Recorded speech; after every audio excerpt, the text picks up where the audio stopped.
Hello दोस्तों, welcome to Tryst with Law. We all made a tryst with law sometime in our lives, and that's why we're here. दोस्तों, श्री अरविंद केजरीवाल ने supreme court में एक plea file की थी कि उनके इंटरिम बेल को एक सप्ताह हेल्थ ग्राउंड पर और एक्सटेंड कर दिया जाए। कोर्ट ने इसको यह कहते हुए डिसमिस किया कि कोर्ट ने ऑलरेडी उनको लिबर्टी दी थी ट्रायल कोर्ट को अप्रोच करने के लिए फॉर रेगुलर बेल, जो कि उन्होंने नहीं किया। और दूसरी बात, जो उनकी जो पिटीशन थी अरेस्ट को चैलेंज करने वाली, वो ऑलरेडी डिसाइड हो गई है 17 मई को और उसमें जजमेंट रिजर्व हो गया है। तो अब उसमें इसका कोई सेंस नहीं बनता है।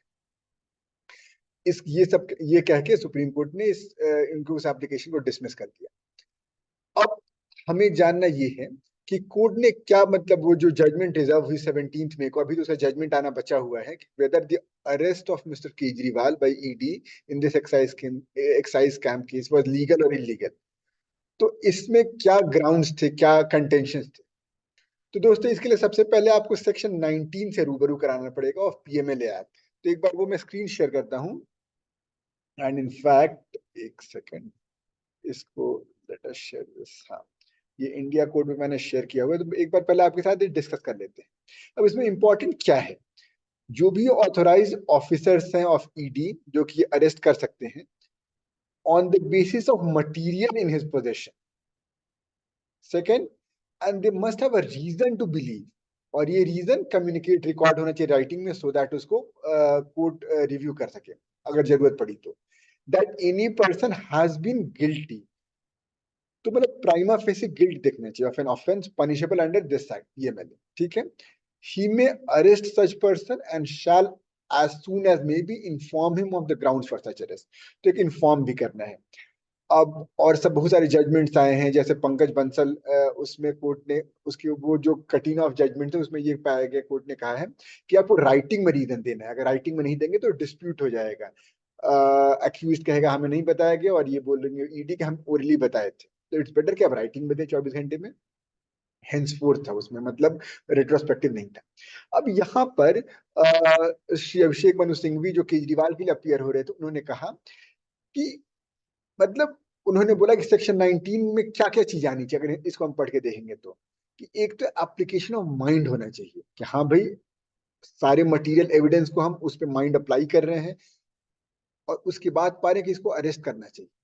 दूसरी बात क्या है, सारे मटेरियल एविडेंस को देखना चाहिए।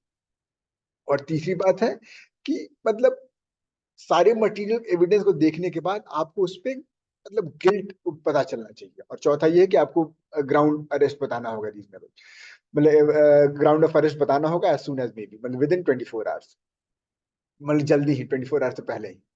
तो अब इसमें लेकिन जो गवर्नमेंट के साइड के जो काउंसिल थे, जो CSV राजू या तुषार मेहता, इन्होंने ये कहा कि आपको, मतलब अभिषेक मनु सिंघवी यही कह रहे थे कि उसने सारे मटेरियल एविडेंस को नहीं देखा, उसने हैंड पिक कर लिया और सिर्फ उन्हीं को देखा जिनसे वो गिल्ट साबित हो रहा है।